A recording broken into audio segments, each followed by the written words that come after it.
in terms of just making it easier for you guys. That's why I wanted to kind of delineate which Q items were which, so you didn't have to go through the report one. So when I look at 9587 in the last paragraph, I'll give you a second to get there.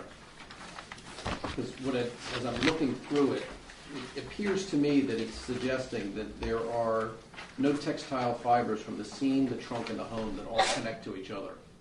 That's the conclusion that I draw. No apparent transfer of textile fibers. And of course, that would be another link in a circumstantial chain, the transfer of textile fibers. For instance, you match a fiber of carpet from the Anthony home to a fiber found on the duct tape, there's a link. If there is no match, there is no link. And that last paragraph reads to me as no apparent transfer of fibers from crime scene to remains. And I guess I need some perspective or some context in terms of just how easy are these fibers normally transferred in just daily life that would say, wow, that's interesting that there is no fiber there. I mean, would you expect there to be fibers there? From duct tape from a garage I to would, the carpet I in would the think house? so, because duct tape is going to collect fibers on the very edge of it.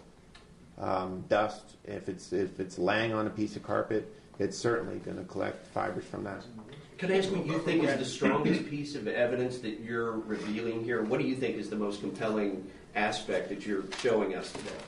To me, the most obvious is the duct tape on the gas can apparently not being the same as what was found at the crime scene. Does that stop Casey from getting duct tape elsewhere? I can't answer that. Actually, you know what? That's not a reasonable question, because of course not. I mean, you can buy duct tape anywhere. Well, that's what I'm saying. Why is that so significant then is my point. That's what I'm asking you. Because they've recovered no other duct tape.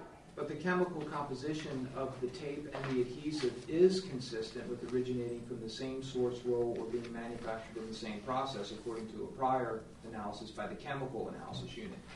The trace evidence unit is the one saying the fiber doesn't match. Is that a contradiction?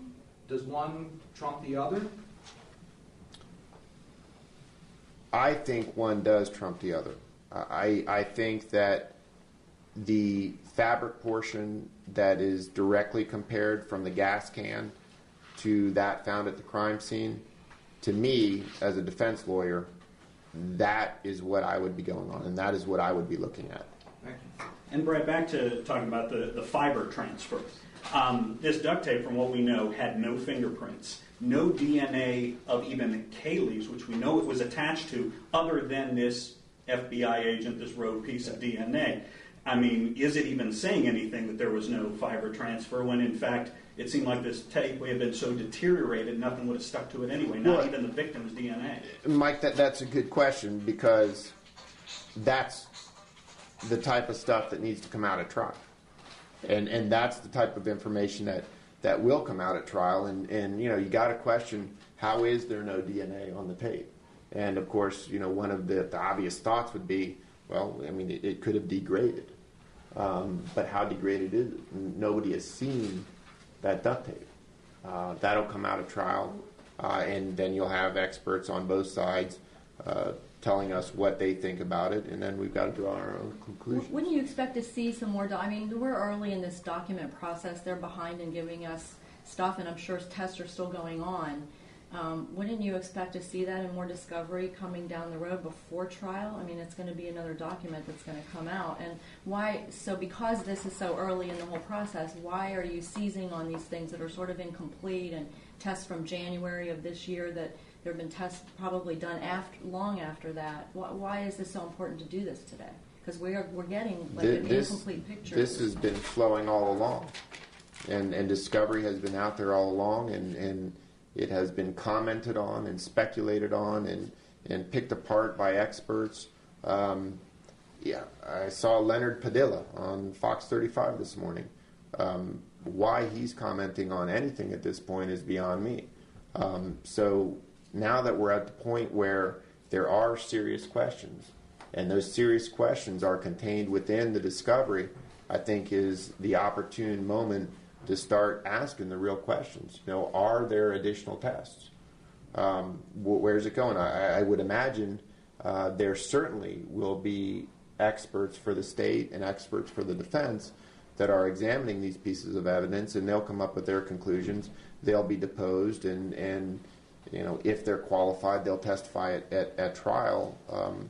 And of course, a jury is allowed to accept their conclusions or not. But it's an ongoing process, and we're now a year into it, just getting the information, I think, that shows that you need to stop and say, what's going on here? Brad, there was some stuff in the discovery yesterday that had mentioned as recently as 2 months ago, Cindy was instructing Dominic to check out some possible leads of Kaylee being alive.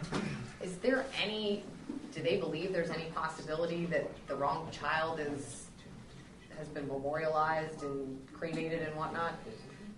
I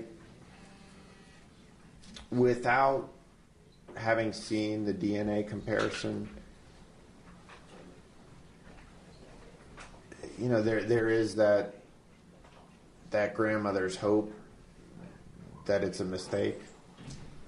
I wouldn't say that that's a realistic hope, and I wouldn't say that she believes there's been a mistake in the identification of Kaylee. But I don't think you can fault her for hoping.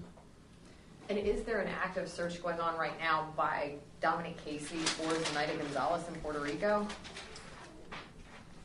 I can't comment on it. I can't comment on that. Is the bits of, it comes out so incrementally here, and now you've added to it, is Anthony's position that the scientific evidence, the forensic evidence, is beginning to fall apart, and that it's suspect, and to sort of characterize what they're saying by collecting all of this today and saying, here, look at these specific pages and look at these certain things. You're suggesting it raises questions, but in the broader sense, what are they saying about the scientific forensic evidence, which probably the majority of the case when it gets presented? Okay, I think the best way to characterize it is that too much was said too early, without the resources, without the documents to back it up, and now that it's actually coming out, it's in perspective. And so it is, now it's factual as opposed to speculative.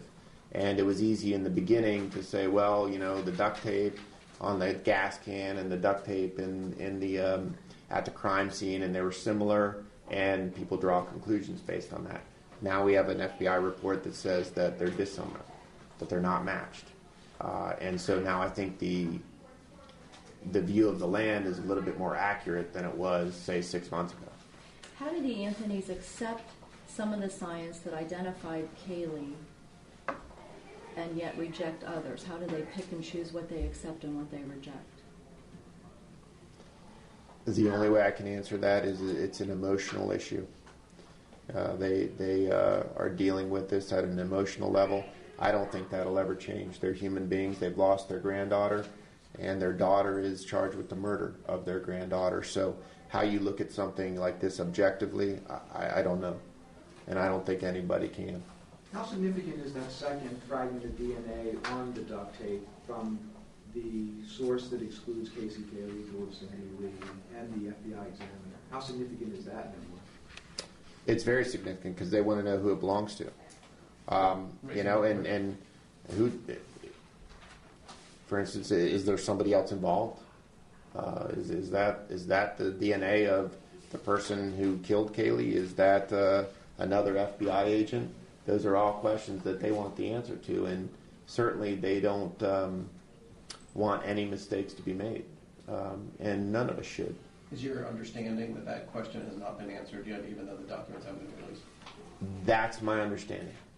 And is it your understanding that there are no usable fingerprints on the duct tape whatsoever, no fragments, no anything? That's what I'm told, and I believe that to be true. That other mystery DNA. I just want to know, when maybe you don't know, has there been a more extensive test on it? Because I don't know. it's limited and it's. I don't know the answer to that. All right.